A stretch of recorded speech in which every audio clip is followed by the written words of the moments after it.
ಎಂ4 ನ್ಯೂಸ್ಗೆ ಸ್ವಾಗತ. ನಾನು ಸುನಿಲ್ ಹೊಸಕೋಟಿ.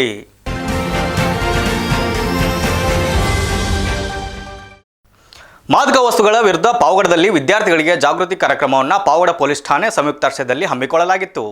ಪಾವಗಡ ಪಟ್ಟಣದ ಕರ್ನಾಟಕ ರಾಜ್ಯ ಪೊಲೀಸ್, ತುಮಕೂರು ಜಿಲ್ಲಾ ಪೊಲೀಸ್, ಪಾವಗಡ ಪೊಲೀಸ್ ಠಾಣೆಯ ಸಂಯುಕ್ತಾಶ್ರಯದಲ್ಲಿ ಮಾದಕ ವಸ್ತುಗಳ ದುಷ್ಪರಿಣಾಮಗಳ ಬಗ್ಗೆ ಯುವ ಜನರಲ್ಲಿ ಜಾಗೃತಿ ಮೂಡಿಸುವ ಬೃಹತ್ ಅರಿವು ಕಾರ್ಯಕ್ರಮವನ್ನು SSK ಬೈರು ರಂಗಮಂದಿರದಲ್ಲಿ ಹಮ್ಮಿಕೊಳ್ಳಲಾಗಿತ್ತು. ಈ ಕಾರ್ಯಕ್ರಮದ ವೃತ್ತ ನಿರೀಕ್ಷಕರಾದ ಸುರೇಶ್ ಅವರು ಮಾತನಾಡಿ, ಮಾದಕ ವಸ್ತುಗಳು ಔಷಧಿ ರೂಪ ಮತ್ತು ಮತ್ತೇರಿಸುವ ದುಶ್ಚಟ ಎಂಬ ಎರಡೂ ರೂಪಗಳಲ್ಲಿ ಲಭ್ಯವಿವೆ. ಒಂದು ಬಾರಿ ಚಟಕ್ಕೆ ಒಳಗಾದರೆ ಹೊರಬರುವುದು ಕಷ್ಟ. ನಿಮ್ಮ ಜೀವನ, ಕುಟುಂಬ ಹಾಗೂ ದೇಶದ ಭವಿಷ್ಯ ಹಾಳಾಗುತ್ತದೆ. ಆಂಧ್ರ, ಒರಿಸ್ಸಾದಿಂದ ಗಾಂಜಾ ಕಳ್ಳ ಸಾಗಣೆ ಮತ್ತು ಸ್ಥಳೀಯವಾಗಿ ಬೆಳೆಯುವ ಪ್ರಯತ್ನಗಳು ನಡೆಯುತ್ತಿವೆ. ಇಂತಹ ಚಟಗಳಿಗೆ ಕಂಡು ಬಂದರೆ ತಕ್ಷಣ ಪೊಲೀಸರಿಗೆ ಮಾಹಿತಿ ನೀಡುವಂತೆ ಮನವಿ ಮಾಡಿದರು. ಜೊತೆಗೆ 18 ವರ್ಷದೊಳಗಿನವರ ವಾಹನ ಚಲಾಯಿಸಿದರೆ ಪೋಷಕರಿಗೆ 25,000 ದಂಡ ವಿಧಿಸಲಾಗುವುದು ಎಂಬ ಕಾನೂನಿನ ಕುರಿತು ಮಾಹಿತಿ ನೀಡಿದರು. ಈ ಸಂದರ್ಭದಲ್ಲಿ ಸರ್ಕಾರಿ ಪದವಿ ಪೂರ್ವ ಕಾಲೇಜಿನ ಪ್ರಾಂಶುಪಾಲ ರಾಂಬಾಬು, PSIಗಳಾದ ಮುತ್ತುರಾಜ್, ಮೊಹಮ್ಮದ್, ಶಿವಪ್ಪ ಸೇರಿದಂತೆ ಪೊಲೀಸ್ ಸಿಬ್ಬಂದಿಗಳಾದ ದೀಪಕ್, ಗೋಪಿ, ಶ್ರೀನಿವಾಸ್, ವೆಂಕಟೇಶ್ ನಾಯಕ್, ಸಜೀವ್ ಕುಮಾರ್, ನಟೇಶ್ ಹಾಗೂ ಕಾಲೇಜು ವಿದ್ಯಾರ್ಥಿಗಳು ಹಾಜರಿದ್ದರು. ಯಾವುದೇ ಮಾದಕ ವಸ್ತುಗಳಿಗೆ ವ್ಯಸನಾಗದೆ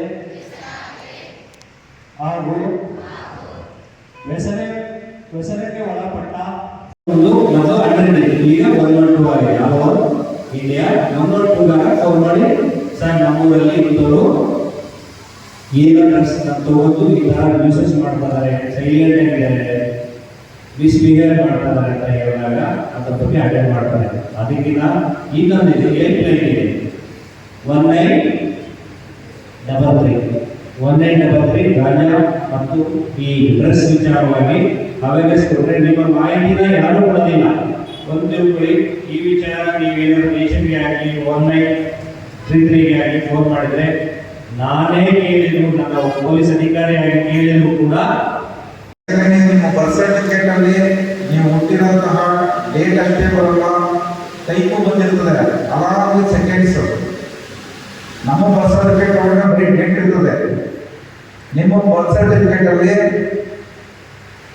ಏಕೆಂದ್ರೆ ನನ್ನ ಮಗಳು ಫಸ್ಟ್ PUC, ನನ್ನ ಮಗಳ ಬರ್ತ್ ಸರ್ಟಿಫಿಕೇಟ್ ಅಲ್ಲಿ ಇದೆ, ಡೇಟು, ಟೈಮು, ಸೆಕೆಂಡ್ಸು ಇದೆ. 1 ಸೆಕೆಂಡ್ ಕಡಿಮೆ ಆದ್ರೂ ನೀವು ಮೈನಸ್ಸೇ. ನೀವೇನ ಬೈಕ್ ತಂದು ನನ್ನ ಕೈ ಸಿಗಾಕೊಂಡ್ರೆ ನಿಮ್ಮ ತಾಯಿ ತಂದೆ ಬಂದು 25,000 ರೂಪಾಯಿ ಫೈನ್ನ ನನ್ನ ಹತ್ರ ಕೋರ್ಟ್ ಹತ್ರ ಕಟ್ಟಬೇಕು. ನ್ಯೂಸ್ ರಿಪೋರ್ಟರ್ ಶಿವಾನಂದ್, ಎಂ4 ನ್ಯೂಸ್, ಪಾವಗಡ.